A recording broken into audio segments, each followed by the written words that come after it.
പ്രിയ മക്കൾക്ക് സാദര നമസ്കാരം. ഈ ആഴ്ചയിലെ സുഭാഷിതം: അപ്രിയം പുരുഷം ചാപി പരദ്രോഹം പരസ്ത്രിയം അധർമ്മമനുനൃതം ചൈവ ധുരാത് പ്രാജ്ഞോ വിവർജയേത്. പ്രിയകരമല്ലാത്ത വാക്കുകൾ പറയുന്ന പുരുഷനെയും മറ്റുള്ളവരെ ദ്രോഹിക്കുന്നതും പരസ്ത്രീയെയും അധർമ്മം, അസത്യം എന്നിവയെയും പണ്ഡിതന്മാർ ഉപേക്ഷിക്കണം. പ്രിയകരമല്ലാത്ത വാക്കുകൾ പറയുന്ന പുരുഷനെയും, പുരുഷം എന്ന സംസ്കൃത വാക്കിൻ്റെ അർത്ഥം മനുഷ്യൻ എന്നാണ്. അപ്പം എല്ലാവരെയും, എല്ലാ മനുഷ്യരെയും ഇപ്പം നോക്കൂ, നമ്മളോട് പറയും സത്യം ബ്രൂയാത് പ്രിയം ബ്രൂയാത്. അപ്രിയമായ സത്യങ്ങൾ പറയണം, പറയാതിരിക്കരുത്. പക്ഷെ അതെങ്ങനെ പറയണം? മധുരമായ വാക്കുകളിലൂടെ പറയണം. ഇപ്പം നമുക്കൊരാളുടെ തെറ്റ് അയാളെ ചൂണ്ടിക്കാണിക്കണം എന്ന് ധരിക്കുന്നു. ഏതെല്ലാം തരത്തിൽ നമുക്ക് ചൂണ്ടിക്കാണിക്കാം? പലരോടും പറഞ്ഞ് അവസാനം അയാളുടെ ചെവിയിൽ ആ തെറ്റെത്തുന്നു. രണ്ട്, എല്ലാവർക്കും മുന്നിൽ വെച്ചും അയാളെ ശാസിച്ചുകൊണ്ട് ആ തെറ്റ് പറയുന്നു. മൂന്ന്, അയാളെ കാണുമ്പോൾ അയാളോട് ശകാരിച്ചുകൊണ്ട് തെറ്റ് പറയുന്നു. ഇങ്ങനെ പറയുമ്പോൾ അയാൾ നമ്മുടെ ശത്രുവായിത്തീരും. നമ്മുടെ പ്രിയപ്പെട്ട സുഹൃത്ത് അല്ലെങ്കിൽ നമ്മുടെ ബന്ധു, അവർക്കൊരു തെറ്റ് നമ്മൾ കണ്ടാൽ എങ്ങനെ പറയണം? ലോകമറിയാതെ, ആരും കേൾക്കാതെ അവരെ മാത്രം വിളിച്ചുകൊണ്ട് അവരോട് പറഞ്ഞു കൊടുക്കണം, നിങ്ങൾ നല്ല ആളാണ്, പക്ഷേ ചെറിയൊരു കുറവുണ്ട്, ഒരു തെറ്റുണ്ട്, അത് തിരുത്തണം. അപ്പോൾ അയാൾ എത്രയോ സ്നേഹം നമ്മളോട് വർദ്ധിക്കും. മാത്രമല്ല നമ്മളോടുള്ള ബഹുമാനവും മതിപ്പും വർദ്ധിക്കും. അപ്പം നമ്മുടെ പ്രിയപ്പെട്ട ആളുകൾക്ക്, മനുഷ്യന്മാർക്ക് കുറ്റങ്ങളും കുറവുകളൊക്കെ ഉണ്ടാകാം. നല്ലൊരു ശതമാനം ആളുകൾക്ക് തെറ്റുകൾ പറ്റാം. ഇതൊക്കെ സ്വാഭാവികമാണ്.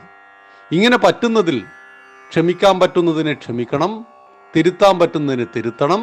പക്ഷെ ഒരാളൊരു തെറ്റ് ചെയ്തു എന്നതുകൊണ്ട് അതോടുകൂടി ലോകത്തിന് മുന്നിൽ മുഴുവൻ നാണം കെടുത്തി കളയുന്ന ഒരു മാധ്യമ പ്രവർത്തനമൊക്കെയാണ് നമ്മൾ കാണുന്നത്. ഒരു ചെറിയ തെറ്റ് പറ്റിയാൽ മതി, ആ തെറ്റിനെ പർവ്വതീകരിച്ച് കാണിച്ച് അയാളെ സ്ഥിരമായ കുറ്റവാളിയാക്കുന്നു. അങ്ങനെയാണ് പല കള്ളന്മാരും.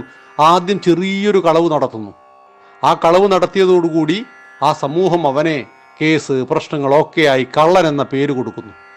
പിന്നെ മാനം കെട്ടു, സമൂഹത്തിൽ കള്ളൻ എന്ന പേര് വന്നു. പിന്നെ ആ പണിയെ അതന്നെ തൊഴിലായിട്ട് അങ്ങ് സ്വീകരിക്കാം എന്നൊക്കെ ധരിക്കുന്നവരുണ്ട്. ആയതുകൊണ്ട് മക്കളൊരു കാര്യം മനസ്സിലാക്കുക, എല്ലാവരോടും പ്രിയമായി സംസാരിക്കുക.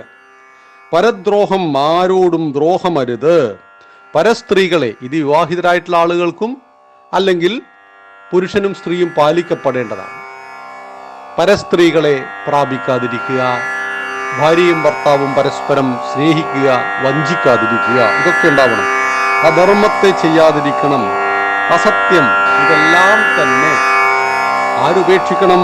പണ്ഡിതന്മാർ ഉപേക്ഷിക്കണം. പണ്ഡിതൻ, അറിവുള്ളവൻ. അപ്പം എല്ലാവരും പണ്ഡിതന്മാരാണ്, എല്ലാവർക്കും അറിവുണ്ട്. ചില ആളുകളിൽ ആ അറിവ് പുറത്തേക്ക് വരും, ചില ആളുകൾ അറിവിനെ വളർത്തില്ല എന്ന് മാത്രം. ഭഗവാൻ ആരോടും പക്ഷഭേദമില്ല, എല്ലാവർക്കും ബുദ്ധിശക്തിയൊക്കെ തുല്യമായി നൽകിയിട്ടുണ്ട്. പക്ഷെ എല്ലാവരും ശാസ്ത്രകാരന്മാരും എല്ലാവരും ബുദ്ധിമാന്മാരും എന്തുകൊണ്ടാകുന്നില്ല എന്ന് ചോദിച്ചാൽ ലോകം അങ്ങനെയൊക്കെയാണ്. എല്ലാവർക്കും എല്ലാമായി തീരാൻ പറ്റില്ല. ഈ യാഥാർത്ഥ്യത്തെ മനസ്സിലാക്കണം.